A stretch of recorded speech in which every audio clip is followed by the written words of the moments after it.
the 6100 block of Hialeah Street in reference to a shooting. Once there, they found a woman who was in her 20s who was shot and succumbed to her injuries. Our homicide detectives responded to that scene, conducted follow-up, collected evidence, and developed good leads on the suspect in that case this morning. At 4:05, we received 911 calls about another shooting at that location and a shooting nearby. On Hialeah Street, deputies located two men who had been shot in or near a vehicle. They are a News 13 reporter and photographer who were on the scene to cover the homicide from this morning. On Harrington Street, a woman and her 9-year-old girl were also shot inside of a home. It is unclear why the suspect entered that home. The victims were transported to nearby hospitals, and tragically, one of the News 13 employees has passed. So we have detained the person believed to be responsible for the murder this morning, as well as the shootings this afternoon.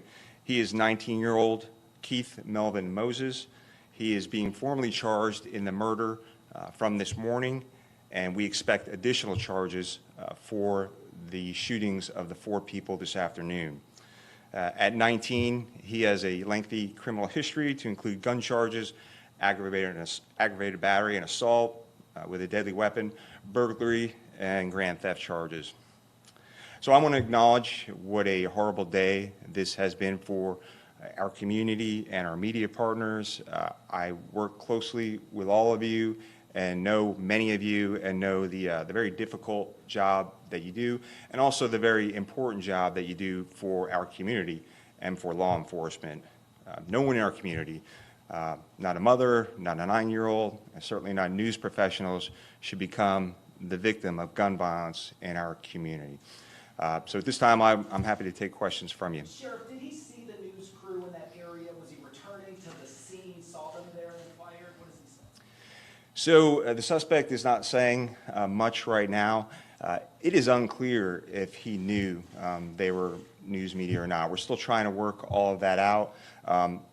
That vehicle was almost exactly in the same spot as the vehicle was from the homicide this morning. So it's unclear why exactly they were targeted, and certainly we're going to look into that, and we will definitely let you know.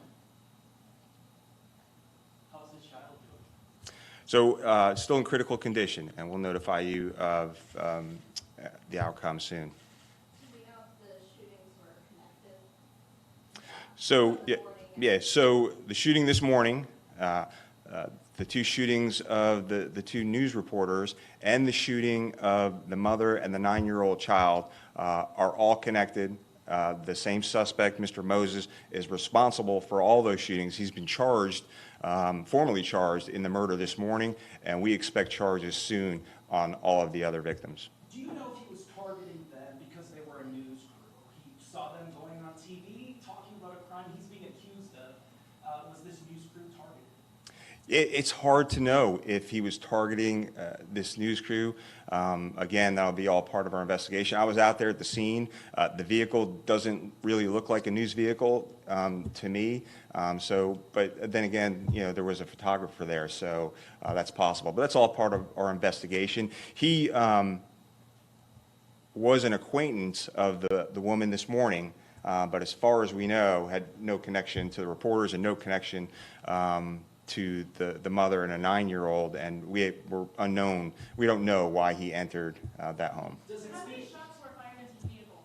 I don't have the information on how many shots were fired at this time. Does it speak to a larger picture of media and safety and violence towards media within the last few years? You as the sheriff, do you find that extra concerning, even investigating the possibility? So in this area, we have not had any violence against our media partners, but certainly we have seen that around the nation and around the world. So that's something we're definitely going to be taking a look at and see if we can put the pieces together and see why this happened. Are there any indications that perhaps the suspect thought he may have been targeting law enforcement? I know sometimes our vehicles look very similar, especially their unmarked Fords. Any indications of that? So again, the vehicle didn't look like a typical news vehicle with a lot of markings on it. It's possible that he could have mistaken them for law enforcement. I just don't know at this time. Like I said, there was a photographer there, and both were in or near the vehicle, so you really don't know what was in the mind of this suspect. And hopefully at some point he'll talk to us about what his motives were. But regardless, he's eventually going to be charged with the murder this morning and then the 4 shootings this afternoon. Definitely murder on the news reporter. Sheriff, When what this is happened, the condition was of the there young any- girl? What now? What's the condition of the woman and the young girl? So right now, critical condition and at the hospital. When this happened, was there any agent from Orange County investigating the prior murder? No, so we had cleared the scene. The prior homicide happened at 11 o'clock in the morning. It happened in a vehicle. That vehicle was towed for processing. The detectives had already done their canvass of the neighborhood and had cleared the scene, and were out actually following leads on this suspect, Moses, because they quickly developed him as a suspect in this case. Sheriff, did you know that he was the suspect you were looking for the earlier murder before he returned to that area? Yeah, that's unclear at this time. He was detained and arrested near that area right after the 2 shootings. Very good description was given out. Deputies located him in the exact same clothes that he was wearing during the shootings. And once they did detain him, homicide detectives who were familiar with him from the previous case said, yeah, that's our same guy from the earlier homicide. Sheriff, do you know how long Moses has lived in this area at 19? Seems like he's been up to a lot. Yeah, I do not know how long the suspect has lived in this area.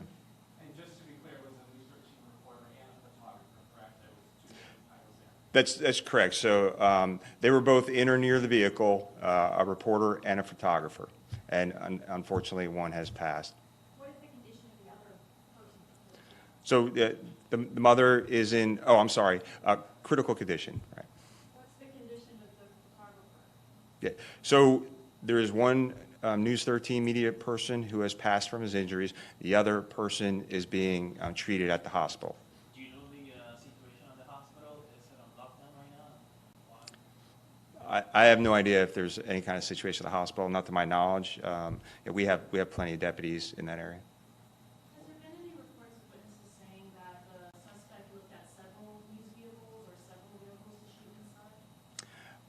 I am not aware of any reports that the suspect was looking at any other news vehicles.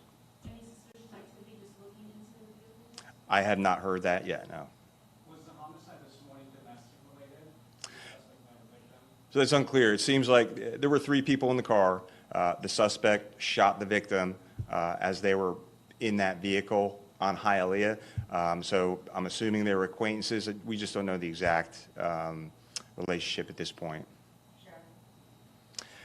Okay, so tragically, we have just learned that the 9-year-old has also succumbed to her injuries. We were waiting on next of kin notification, so just wanted to let you know that. So we have the 20-year-old female who was shot and killed this morning has died.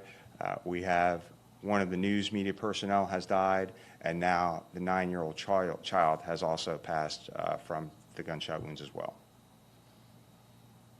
So again, our hearts go out to her mom, who's also fighting for her life, and her father, and all of her family members, and of course, prayers and condolences to the news media and their family and friends of these media professionals.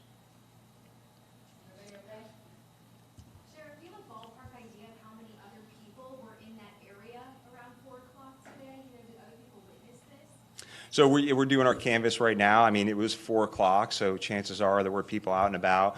We're doing all the normal things we do during an investigation, looking for doorbell cameras and other cameras in the area. We're reviewing all that footage and certainly tracking down all the witnesses that we can. I'm sorry, can you reiterate, do we know whether the suspect had any connection with her mom? So that is unclear right now. So how it all worked, of course, we had the homicide earlier this morning. At some point around 4 o'clock, he returns to the scene. He goes to the vehicle where the news media people are at.